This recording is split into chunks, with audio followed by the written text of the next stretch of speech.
한민족을 사랑하는 크레이지 컨설턴트 서영진의 컨쇼 라이브 방송 시작하도록 하겠습니다. 자, 오늘 제가 준비한 대학은 경희대학교와 이화여자대학교입니다. 생각보다 솔직히 제가 이대에 대해서 저는 솔직히 이대 보낼 바에 경희대 보내요 라는 이런 쓸데없는 말을 하도 많이 해가지고 하여튼 욕을 바가지로 먹었었거든요. 근데 솔직히 이화여자대학교 이거 봐, 또 교자 뺐다고 이제 뭐라 하신다 나중에.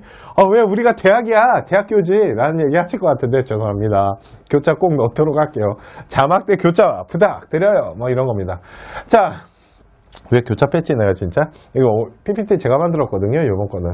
자, 오늘 저희가 이제 준비한 경희대학교와 이화여자대학교인데 이대 같은 경우 그냥 저의 주관적인 평가지만 생각보다 예전에 이제 우리 어머님 아버님들이 학교 다니실 때보다는 확실히 대학 레벨의 수준이 좀 낮아진 거는 맞습니다. 예전에 제가 타짜라는 영화 봤더니 거기 이제 김혜수라는 배우님이 나 이대 나온 여자야. 나 이대 나온 여자야 라고 하는 그때 이대는 아닌 것 같아요. 최순실이 걷다 또 사고를 하도 쳐놓으셔가지고 하여튼 그 정도의 이대는 아닌 것 같고요.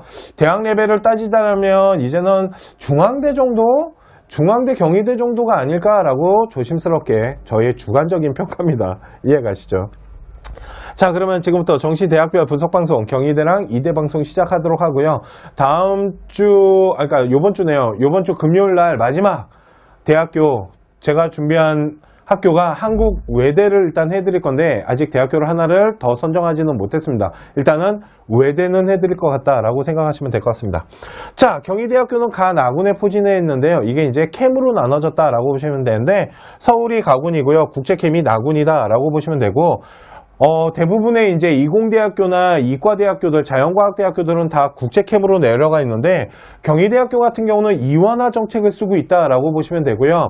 학교가 본교, 분교로 나눠진 게 아니고 캠퍼스로 나눠져서 서울캠과 국제캠으로 나눠졌다라고 보시면 됩니다. 또 하나, 경희대학교는 생각보다 전과가 되게 잘 일어나는 학교예요. 그러다 보니까 국제캠에 가서 서울캠으로 이동이 생각보다 좀 원활하게 될 수 있기 때문에 내가 만일 서울캠을 가고 싶은데 지금 당장 점수가 좀 부족하다 그렇다면 국제캠에 가서 활동을 하다가 학교 생활하다가 경희대학교 서울캠에 전과하는 것도 하나의 방법이 될 수 있다라고 생각하시면 됩니다. 또 하나, 경희대학교는 복수전공 제도도 잘 돼 있는데 이게 이제 학교가 하나는 서울에 있고 하나는 수원에 있잖아요. 그 이제 신갈저수지 옆에 있어요. 그 이제 기흥. 왜 그러면 제가 예전에 이제 신갈저수지에 낚시를 하러 자주 다녀가지고 보면은 거기서 막 요트 타고 하는 애들인데 걔네가 아마 경희대 최대 애들일 거예요. 그래서 이제 그 옆에 있는데 경희대 같은 경우는 이제 학교가 좀 멀리 떨어져 있다 보니까 이제 복수 전공할 때는 이렇게 점프 뛰지 않고요. 학기를 나눈다라고 생각하시는 학교다라고 보시면 될 것 같습니다. 자, 경희대 이제 소개는 여기까지 하도록 하고요. 자, 그러면 지금부터 모집 요강 보도록 할게요. 자, 경희대학교 모집 요강인데요. 수능 비율 100%로 선발하고요. 실기가 있는 학교들이 있어요. 그래서 실기가 있는 학교들은 실기가 60%, 그러니까 실기에 대한 비중이 되게 높다. 그렇다고 그래서 수능 점수 40%가 차지하는 비중도 되게 높아요. 왜 그러냐면 실기를 하게 되면 실기에서 나오는 점수대가 솔직히 좀 비슷한 분포대가 나타나다 보니까 성적 갖고 좀 잘라지는 경우가 있으니까 성적 관리도 잘 해야 된다라고 보시면 되고요. 자, 문과 같은 경우 인문계와 사회과학대학교, 그러니까 문과가 인문과 사회로 나눠져 있는데 인문 같은 경우는 국어에 대한 비중이 높고 사회과학대학교 같은 경우는 수학에 대한 비중이 높다. 또 하나, 여기는 탐구, 사탐만 보기 때문에 여기는 교차 지원이 되지 않는 학교다라고 보시면 됩니다. 그래서 인문은 국어에 대한 비중이 35%고요. 사회과학대학교 같은 경우 뭐 정치나 경영 이런 쪽은 그러니까 나군이를 미쳤나봐. 수나영을 보게 되고 비중이 35% 정도다. 그러면 보세요. 요번에 수학 같은 경우, 나영 같은 경우 좀 표점에 대한 이 분포대가 좀 많이 벌어져요. 그러니까 1등급 아이가 135점짜리들이 있어요. 그죠? 뭐 1등급인데 우리 아이가 만약 표점이 135점이다. 그런데 얘네가 지금 최고점을 찍은 게 149점이에요. 그죠? 그러다 보니까 10몇 점 차이가 나잖아요. 그러니까 수나영 1등급이라 그래서 우리 아이가 이렇게 나영같이 나영의 35%를 보는 학교들이 학교 수준이 높다라면 우리 아이 표점이 135점 갖고는 약간 밀려나는 학교들이 생겨요. 이해 가시죠? 왜 그러면 나영 같은 경우 요번에 149점까지 나왔기 때문에, 그러니까 나영을 봤는데 이렇게 반영 비율이 높은 경우는 우리 아이 표점이 최고 점수랑 얼마나 벌어지는지 이런 부분들을 좀 꼼꼼하게 볼 필요가 있다라고 생각하시면 되고요. 자연계열 같은 경우는 수, 가영이 35%고요. 국어에 대한 비중이 낮고 과학에 대한 비중이 국어보다 좀 높게 형성됐다라고 보시면 될 것 같습니다. 예체능은 국어랑 영어 그리고 사탐에 대해서 택이 들어간다라고 보시면 됩니다. 이해 가시죠? 그러니까 그냥 예체능을 일단 뺄게요. 예체능 빼고 봤을 때 문과와 사회과학대학교 그리고 자연과학대학교가 나눠졌을 때 어느 쪽에 비중이 좀 돼 있는지 이런 부분을 좀 봐야 되고, 또 하나가 있습니다. 경희대 같은 경우는 영어를 좀 봐야 돼요. 한국사는 그냥 패스할게요. 한국사는 그냥 뭐 3등급이 뭐 감점이 없고요. 자연계는 4등급까지 감점이 없어요. 그러니까 솔직히 경희대학교 집어넣는 학생이라면 문과는 한국사 3등급, 이과는 한국사 4등급은 그냥 기본적으로 해야 되지 않을까라고 생각하고요. 대신 꼭 보셔야 되는 게 뭐냐면 영어예요. 영어 3등급의 점수가 178점이에요. 그죠? 그러니까 경희대학교 영어 3등급은 지원하지 마라 라는 거예요. 그죠? 그러니까 1, 2등급 안에서 학생들을 선발하겠다라는 거고요. 15%가 들어가지만 1등급과 2등급도 점수차가 8점이나 차이 나다 보니까 요번처럼 영어가 좀 쉽게 나와가지고 1등급이 그러니까 좀 인원이 되게 많이 늘어났잖아요. 그죠? 그러다 보니까 1등급 아이들이 좀 유리해 보인다라는 부분이 있고요. 2등급까지는 그래도 지원이 가능해 보이지만 3등급 같은 경우는 경희대학교로 지원했을 때 마이너스 나는 점수대가 생각보다 크게 나기 때문에 영어 3등급 아이들은 경희대학교는 지원하기가 생각보다 넉넉지 않다라고 보시면 되고요. 만일 제 자식이면 저는 3등급이면 경희대는 넣지 않을 것 같습니다. 자, 그러면 경희대학교 어느 정도 아이들이 이제 합격을 하는지에 대해서 단과대학교별로 좀 묶어서 보여드리도록 할게요. 왜 그러냐면 경희대학교는 진짜 점수차가 거의 벌어지지 않아요. 그러니까 그냥 학과마다의 점수차가 그냥 소수점으로 벌어지다 보니까 그냥 그 점수대가 그 점수대고요. 단과대학에 따라서 조금씩 점수차가 좀 벌어지는데 생활과학대학이 생각보다 좀 점수가 낮아요. 뭐 아동가족이나 이런 쪽이 조금 낮은 거는 사실이거든요. 그런데 인문대학이나 사회과학대학교, 그러니까 단과대학별로 있는 학과들은 거의 점수대가 비슷하게 형성된다라고 보시면 되는데, 요번에 이제 저희가 인문대학 같은 경우 예측 점수예요. 그러니까 가군에 있는 서울캠을 봤을 때 인문대학 같은 경우 인문대학은 574에서 577 사이가 형성이 될 건데, 요거 어떻게 보시냐면 574점 아래쪽은 도전권이다. 그러니까 맞으면은 추합을 노려야 된다라고 보시면 되고요. 574에서 77점 사이가 어떠한 적정선이 유지가 되는 거고, 577점을 기준으로 위쪽이 안정권 라인으로 들어가지 않을까라고 생각을 합니다. 요번에 이제 영어나 아니면은 수학 같은 경우, 인문대학 같은 경우는 수학에 대한 부분들 이런 것들을 저희가 다 반영을 해봤을 때 한 이 정도 점수대가 형성돼야 되지 않나라고 생각하고요.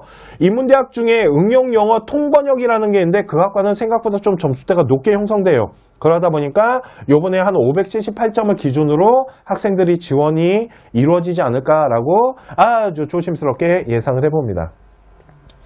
사회과학대학교 같은 경우는 579에서 581점 사이인데 아까 말씀드린 것처럼 79점 아래쪽은 도전권이다. 가운데가 적정권이고요. 581점부터 안정권에 들어간다라고 생각을 하고요. 경영경제 그러니까 자율동아리를 미쳤나봐. 제가 방금 상담을 하고 들어가고 자율동아리 상담을. 전공학부 같은 경우는 582점을 기준으로 이거보다 점수대가 좀 높게 형성되지 않을까라고 생각을 합니다. 생활과학대학교 같은 경우는 점수대가 한 2점 정도 좀 낮게 형성이 돼요. 기본적으로 2점 정도가 낮은데 572점에서 575점 정도가 형성될 거다라고 예상을 하고 있고요. 보건 같은 경우는 이제 의대는 589점, 치의대는 585점, 한의학과는 580점이다 라고 보시면 될 것 같습니다. 이해가시죠? 네, 그래서 의대는 589점이니까 생각보다 점수대가 좀 높게 형성이 된다 라고 보시면 되는데, 제가 생각했을 때 589점이 어떠한 이제 적정선이라고 보이진 않아요. 요거보다 조금 더 높게 한 590점대가 넘어서야 되지 않을까 라는 생각은 합니다. 이해가시죠? 자, 그러면 나군의 국제캠을 좀 보도록 할게요. 국제캠은 확실히 서울캠보다는 점수대가 좀 낮게 형성이 됐지만 그래도 무시할 수 있는 라인은 아니다라고 보셔야 돼요.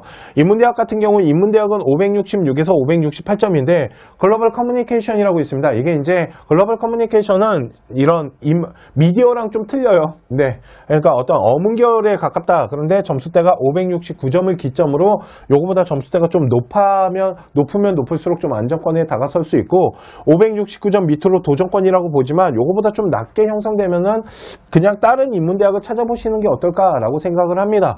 국제학과 같은 경우도 좀 인기과예요. 그죠? 그런데 사회과학대학교에 국제학과밖에 없기 때문에 574에서 575점. 그러니까 확실히 국제학과가 글로벌 캠퍼스에서는 가장 높게 형성되는 학과다라고 보시면 돼요. 그 다음에 건축 인문은 568점이고요. 건축은 인문과 자연으로 나눠져 있거든요. 그래서 인문은 568점이고요. 공대, 뭐 화공이나 원자력공학, 뭐 환경공 이런 공대가 있는 곳은 563에서 566점을 사이점으로 가운데 점수 한 565점 정도 나오면 적정 라인이 되지 않을까라고 생각하고요. 가능하면은 좀 안정적으로 놓기 위해서는 566점 이상 나와야 된다. 라고 보시면 됩니다. 화학공학과 같은 경우 567점, 그러니까 공대 중에서도 조금 인기 있는 학과가 화학공학과예요. 화학공학과는 567점 이하면은 지원을 안 하셨으면 좋겠어요. 다른 공대를 찾아보셨으면 좋겠고요. 요거보다 좀 점수가 높게 형성이 돼야 된다라고 보시면 될 것 같습니다. 자연과학대학교는 확실히 공대보다 한 1점 정도 더 낮게 형성이 되는데 562에서 564점 사이고요. 건축자연 같은 경우는 560점대. 건축학과가 자연과학대학교에서는 그래도 조금 점수대가 좀 낮게 형성되는 학과다라고 보시면 될 것 같아요. 한 이 정도로 정시 합격 예상 컷이 예상이 되는데 가운데 라인으로 봤을 때 우리 아이가 어느 정도의 적정선이 나타난다. 그거보다 높게 나타났을 때는 안정권에 가까워진다. 아래쪽은 도전권이다. 그리고 숫자가 이렇게 하나씩 나타나는 거는 가능하면 아래쪽으로 넣지 마셨으면 좋겠다. 아래쪽으로 넣지 않으셨으면 좋겠다라고 생각을 합니다. 이해가시죠? 이게 저희가 생각했을 때 경희대학교 정시 합격 예상 컷입니다. 그래서 아까 보여드렸던 서울 캠퍼스와 서울 캠퍼스는 570점, 한 575점 라인에서 시작된다. 그러니까 그거보다 이제 좀 더 높은 학과들도 있지만 575점부터 학과를 좀 찾아보는 게 맞다라고 생각이 들고요. 글캠, 그러니까 국제캠 같은 경우 나군에 있는 국제캠은 565점부터 한번 학과를 찾아보시면은 좀 적당한 라인으로 형성할 수 있지 않을까라고 생각을 합니다. 여기까지가 경희대학교입니다. 자, 그러면 지금부터 나 이대 나온 여자야를 좀 보도록 하겠습니다. 자, 이화여대는 가군에 위치하고 있기 때문에 서울대 라인은 아니다라고 보시면 되고요. 이화여자대학교 같은 경우는 서강대학교랑 같은 가군에 독점적으로 들어가 있어요. 그러다 보니까 서울대 라인 아이들이 저는 이대까지 내려올 이유는 없고요. 또 하나 이화여자대학교가 솔직히 왜 대학군에서 좀 밀려나는 느낌이 납니다 라고 얘기를 하냐면 서울대학교에서 내려온 아이들이 연고대를 형성을 합니다. 나군에. 그죠? 그러면 그 나군에 있는 아이들이 지금부터 가군 라인을 타야 될 텐데 그 가군 라인에는 한양대나 성균관이나 서강대처럼 좀 학교에 레인 밸류가 있는 학교들이 좀 많이 포진해 있다 보니까 그 학교에게 좀 밀리지 않나? 성균관대나 한양대가 되면 이화여대를 가진 않을 것 같지 않을까요? 저는 그렇거든요. 그러다 보니까 서강대도 마찬가지고 그 라인에서 좀 한 단계 더 밀려나는 라인이 아닌가라는 생각이 들어서 이화여대가 가군을 타고 있기 때문에 이렇게 대학 레벨이 조금 낮아졌지 않나라는 생각을 하고요. 그냥 학과 점수만 따져봤을 때요. 그래서 저는 그런 생각해요. 제가 만약에 이화여대 입학처잖아요. 입학처장이면 저는 총장님 꼬셔가지고 이화여대 다군으로 다 빼버려요. 다군으로 빼잖아요. 그러면 어마어마한 사건이 일어나지 않을까요? 지금 다군에 솔직히 닦아놓고 중앙대밖에 없잖아요. 그죠? 상위 라인으로 중앙대밖에 없다 보니까 중앙대학교 경영경제 요번에 저희가 환산해봤을 때 말씀드렸죠. 엄청나게 높게 형성될 것 같다고. 그러다 보니까 나 같으면 이화여대 다군 탈 것 같아요. 그러면 서강대, 성균관 애들 다 받아먹을 수 있을 텐데. 하여튼 이런 생각이 좀 드네요. 자, 이화여대 지금부터 보도록 하겠습니다. 자, 이화여대는요, 입시 모집 요강을 봤을 때 학과별로 뽑지 않고 얘네 그냥 한 뭉태기로 뽑습니다. 네. 수능 100이고요. 실기 전형이 있는데 성악은 30%가 들어간대요. 네, 수능이. 그리고 나머지 학과들은 40%가 들어가고요. 성악이 60%겠죠. 그리고 나머지 학과들은 실기가 70%. 그러니까 실기에 대한 비중이 엄청나게 높다라고 보시면 되고요. 단과대학교에서 1년 동안 활동을 해야 돼요. 그러니까 저기 나와 있는 단과대학교 있죠. 인문과학이나 사회과학 등 뭐 자연과학, 엘텍공대 같은 이런 단과대학에서 1년 동안 생활을 하고요. 그 다음에 자기 학과를 좀 찾아가는 모습이다라고 보시면 되는데, 인문은 201명을 통으로 뽑고요. 자연은 179명을 통으로 뽑아서 총 380명을 텅으로 뽑습니다. 그죠? 그러니까 설명하기 완전 편해. 좋아 죽겠어 아주. 왜 그러냐? 텅으로 설명하면 되거든요. 그런데 사범대학교는 좀 학과가 나눠져 있고요. 의대도 나눠져 있습니다. 의대 같은 경우는 자연은 45명 뽑고요. 인문계에서는 6명을 뽑아요. 그러니까 문과 학생이 들어갈 수 있는 의대다라고 보시면 될 것 같고요. 사범대학교는 교육학과 외에 8학과가 62명을 뽑는데, 이거는 과마다 나눠져서 뽑는 거예요. 통으로 뽑는 게 아닙니다. 이해가시죠? 이게 이제 표를 만들어야 되는데 표가 길게 늘어져 갖고 그런 건데, 사범대학교 같은 경우는 이렇게 교육학과들을 나눠서 뽑는다라고 보시면 되고요. 사회교육과 같은 경우는 역사학과 외에 2개 학과가 또 나눠져 있어요. 그리고 간호대학이 있는데, 간호대학은 자연과 인문으로 나눠서 뽑는다. 그래서 총 15명을 뽑아요. 이해가시죠? 그래서 사범대학교나 교육대학교 같은 경우는 학과마다 뽑고요. 의대는 뭐 이렇게 뽑는 거고, 나머지는 다 통으로 뽑습니다. 통으로 뽑았다가 나중에 자기 학과 찾아가는 거예요. 자, 그러면 어느 정도 예상 컷이 나타나는지 저희가 계산기를 한번 두들겨 봤어요. 자, 아니구나. 죄송합니다. 반영비율부터 좀 보도록 할게요. 인문계 같은 경우는 이거 어제 제가 PPT 만들 때도 이거 빼먹었습니다. 그러다가 리허설 하다가 찾았어요. 자. 그러니까 또 그래. 머리를 어떻게 하면 좋지, 내가. 옛날에 저 생각보다 되게 똑똑했었는데, 요즘, 그렇지가 않네. 큰일이네. 응?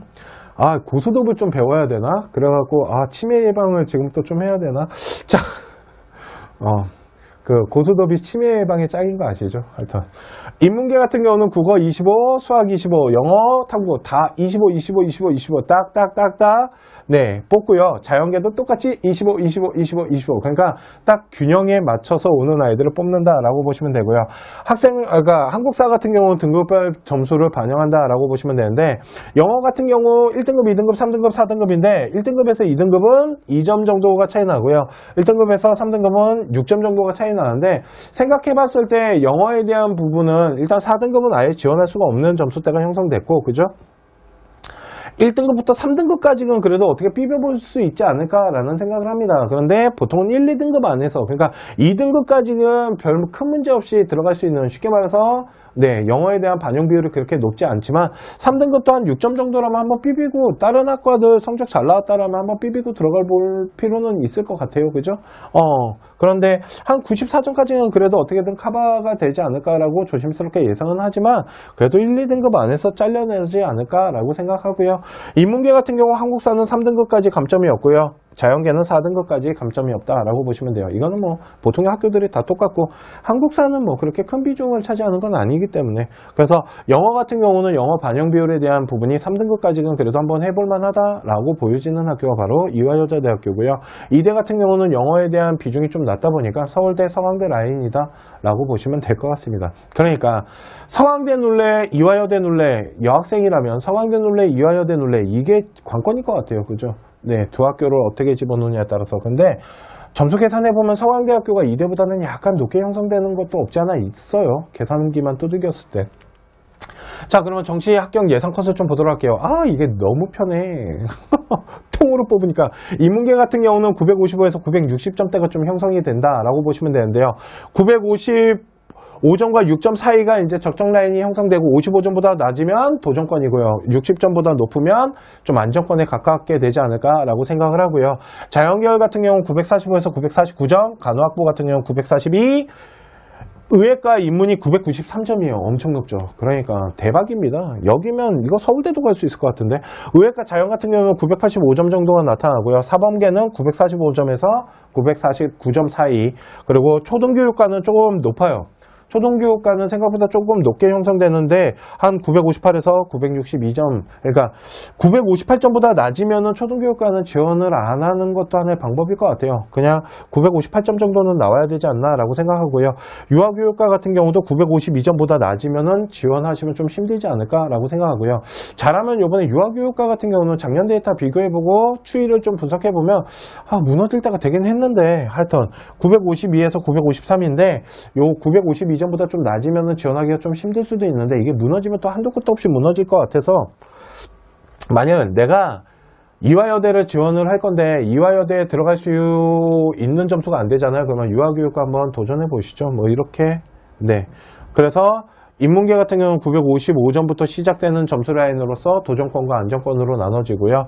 자연계열은 945점을 기점으로 도전권과 안정권이 나눠진다라고 보시면 되는데, 네, 이거는 통으로 뽑는 거예요. 인문계열과 자연계열은 그냥 통 하나고요.